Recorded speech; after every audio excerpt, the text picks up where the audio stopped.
안녕하세요. 부산 산재 노무사입니다. 오늘은 심폐증 장애 등급이 어떻게 정해지는지, 그리고 이게 어떤 의미를 갖는지 차근차근 설명드릴게요.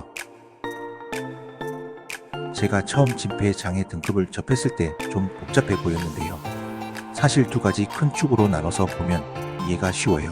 첫 번째는 병형, 두 번째는 폐기능 검사 결과예요. 이 두 가지를 조합해서 등급이 결정됩니다. 병형은 쉽게 말해 엑스레이 사진에서 폐에 보이는 결절 상태를 뜻해요. 작은 점 같은 소음형이냐, 아니면 더 큰 덩어리 같은 대음형이냐에 따라 이름부터 사형까지 나뉘죠. 그리고 폐기능 검사는 숨을 얼마나 잘 쉬느냐를 보는 건데, FVC 노력성 폐활량이나 FEV1 일초량 수치로 F0에서 F3까지 구분합니다.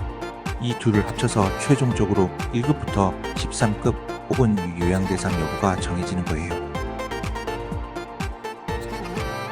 자, 병형부터 좀 더 파헤쳐 볼까요? 병형은 폐 상태를 보여주는 등급이라고 생각하시면 돼요. 1형은 초기 단계예요. 작은 결절, 그러니까 소음형이 폐 일부에만 흩어져 있는 경우죠. 2형은 그 결절들이 폐 전체로 퍼진 상태고요. 3형은 결절이 더 조밀해지고 섬유화까지 보이는 좀 더 진행된 단계예요. 4형은 대음형이라고 10mm 넘는 큰 덩어리가 보이는 고도 침폐예요. 보통 요양대상에 해당하죠.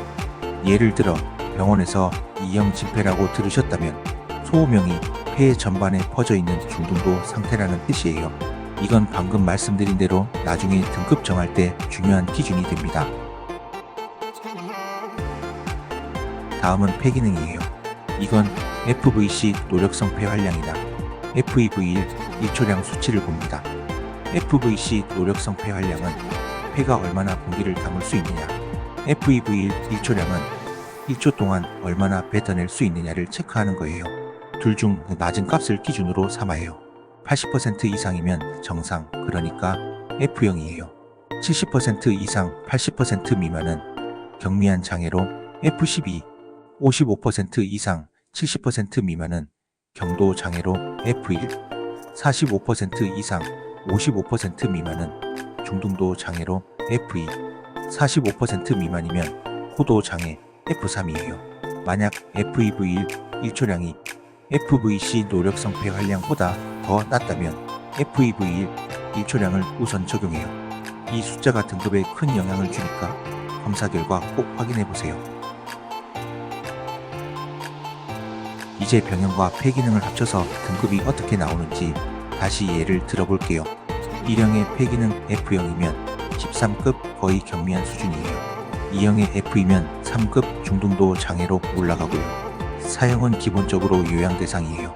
폐기능이 F3까지 떨어지면 2급이 됩니다. 제가 최근 상담했던 분 중에 2형 FVC 노력성 폐활량이 52%라고 나온 경우가 있었어요.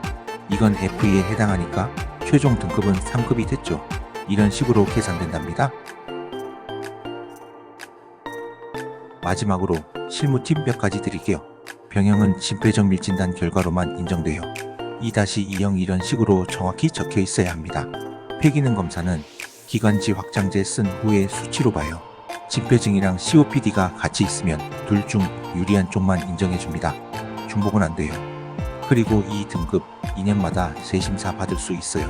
상태가 나빠지면 등급 올라갈 수도 있고 좋아지면 내려갈 수도 있답니다. 오늘은 심폐장애 등급에 대해 알아봤는데요. 혹시 궁금한 점 있으시면 사무실로 연락주세요. 여러분의 권리를 꼭 챙기시길 바라고 다음번에도 유용한 정보로 찾아뵙겠습니다. 그리고 내용이 도움이 되셨다면 200다리 유튜버에게 구독이라는 은혜 한번 베풀어 주시면 너무 감사하겠습니다. 감사합니다.